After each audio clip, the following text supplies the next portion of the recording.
কোন মানুষ তাড়াতাড়ি মারা যায় এবং কোন মানুষ দেরিতে মারা যায়। নমস্কার বন্ধুরা, সেবা দৃষ্টি চ্যানেলে সকলকে জানাই স্বাগত। আজকে আমরা একটা গুরুত্বপূর্ণ তথ্যর মাধ্যমে জানব যে কিছু প্রকার মানুষের সাথে কখনোই আমাদের ঝামেলা করা উচিত নয়।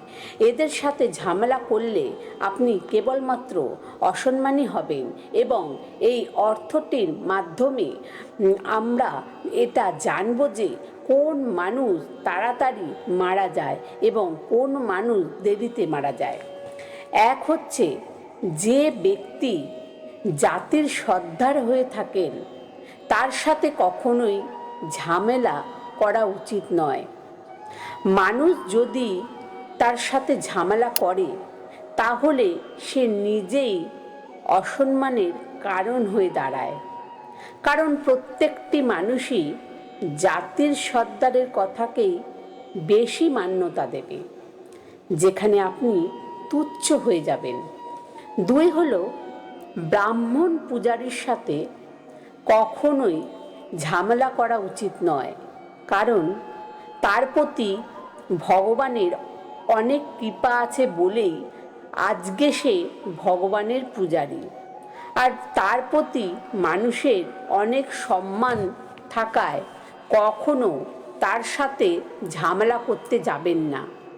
3 নম্বর হলো ছোট বাচ্চাদের সাথে কখনোই ঝগড়া করতে যাবেন না, কারণ তারা কেবলমাত্র বাচ্চাই হয়ে থাকে, কিন্তু আপনি তো বড়, আপনি তো বোঝেন, সেই জন্য সব সময় বিজ্ঞের মতনই আচরণ করবেন। 4 হচ্ছে নারীদের সাথে কখনোই ঝামেলা করতে নেই। হতে পারে সে আপনার ঘরের নারী হোক কিংবা অন্য ঘরের নারী। 5 হচ্ছে মস্তিষ্ক ভারসাম্যহীন মানুষদের সাথে কখনোই ঝামেলায় জড়াবেন না, কারণ তাদের সাথে ঝামেলায় জড়ানো অর্থ এটাই যে আপনিও তাদের মতনই আচরণ করছেন। যেই 6 নাম্বার হচ্ছে যেই ব্যক্তির মুখের ভাষা ঠিক নেই তার সাথে কখনোই ঝামেলায় জড়াবেন না, কারণ অপদম্ভ দিনের ক্ষেত্রে আপনাকেই হতে হবে, তাকে নয়। এই 6 ধরনের মানুষের সাথে ঝামেলায় জড়ানোর থেকে বিরত থাকার চেষ্টা করুন। চলুন এবার জেনে নেওয়া যাক যে কোন ধরনের মানুষ তাড়াতাড়ি মারা যায় এবং কোন ধরনের মানুষ মৃত্যু দেরিতে হয়। এই বিষয়ে আমাদের ধর্মগ্রন্থে বলা হয়েছে যে যেসব ব্যক্তিরা নিজের নজরকে এদিক ওদিক করে থাকে, পৃথিবীর ইচ্ছা এবং আনন্দের পিছনে ছুটতে থাকে, তখন সে মৃত্যুর দিকে টেনে নিয়ে আসে এবং অসুখ এবং চিন্তা দ্বারা আবদ্ধ হয়ে সে শেষ পর্যন্ত মৃত্যুকে বরণ করে।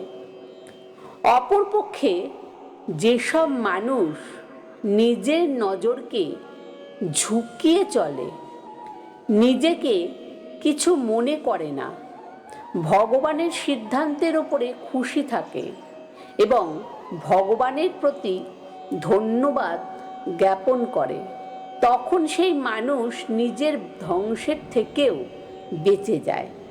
এবার জেনে নেওয়া যাক মানুষের খারাপ সময় কেন আসে।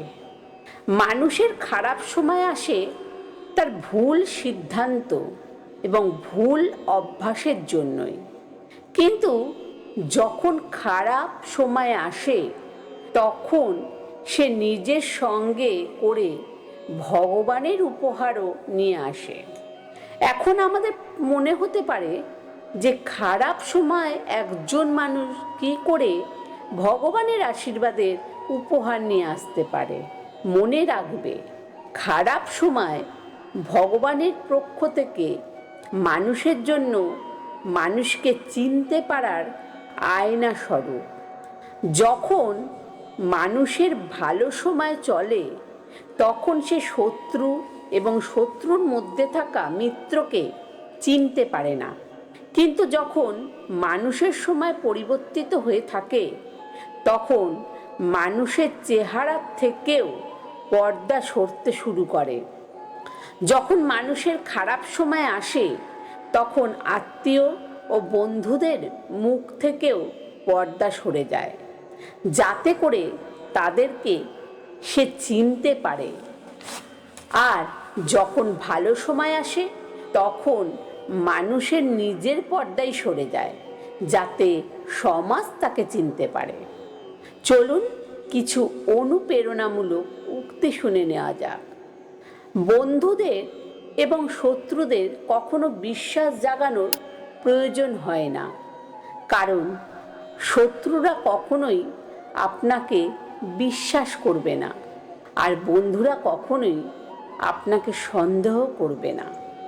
পরিচয় দ্বারা পাওয়া কাজ কিছু সময়ের জন্যই হয়ে থাকে, কিন্তু কাজ দ্বারা প্রাপ্ত পরিচয় সারা জীবন থাকে। আত্মবিশ্বাসের দ্বারা আপনি জীবনের উচ্চ শিখরে পৌঁছাতে পারবেন, কিন্তু আত্মবিশ্বাস ছাড়া আপনি সামান্য কিছুও অর্জন করতে পারবেন না। যদি একজন পরাজিত মানুষ হেরে যাওয়ার পরেও হাসি মুখে থাকে, তাহলে জয়ী মানুষটি তার জেতার আনন্দ নিমিষেই হারিয়ে ফেলবে। এটাই হলো হাসির আসল শক্তি। নিজের জীবনের মূল্যবান সিদ্ধান্ত নিজেই নিতে শিখুন, তা না হলে আপনার জীবনের সেই সিদ্ধান্ত অন্য কেউ নিতে সামান্যও সময় নষ্ট করবে না। চেষ্টা কখনোই ছাড়া উচিত নয়, কারণ চাবিগুচ্ছের শেষ চাবিটাও কিন্তু তালা খুলতে পারে। দূর থেকে আমাদের সামনের সকল রাস্তা বন্ধ বলে মনে হয়, তাই সকল রাস্তা আমাদের কাছে তখন খোলা বলে মনে হবে যখন আমরা সেটার অনেক কাছে পৌঁছে যাব।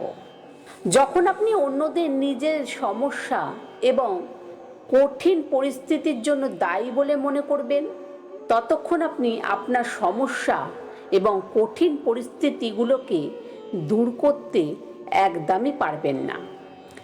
যে কোনো বড় কাজ করতে গেলে লাগে একাগ্রতা, আর সেই কাজ শেষ না হওয়া পর্যন্ত তার পিছনে লেগে থাকবে মতো ধৈর্য, কঠোর পরিশ্রম ছাড়া জীবনে কোনো কিছুই সম্ভব নয়।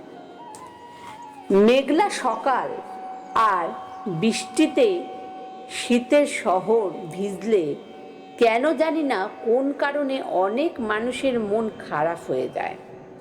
প্রার্থনা করার সময় হৃদয়কে নিয়ন্ত্রণে রাখো, খাওয়ার সময় নিজের পেটকে নিয়ন্ত্রণে রাখো, আপন কোনো ব্যক্তির বাড়িতে গেলে নিজের চোখকে নিয়ন্ত্রণে রাখো, লোক সমাজে নিজের মুখকে নিয়ন্ত্রণে রাখো, এবং থাকা ধন সম্পত্তি দেখে নিজের লোভকে নিয়ন্ত্রণ রাখো। এই বন্ধুরা, এই তথ্য কথাটি শুনে ভালো লাগলে অবশ্যই একটা লাইক করুন এবং শেয়ার করুন। আর এই চ্যানেলে যারা নতুন তারা অবশ্যই চ্যানেলটিকে সাবস্ক্রাইব করুন এবং বেল বাটন প্রেস করুন এরকম আরও অনেক নতুন নতুন তথ্যকথার নোটিফিকেশান পেতে। আর কমেন্টে জয় শ্রীকৃষ্ণ লিখতে ভুলবেন না। ধন্যবাদ।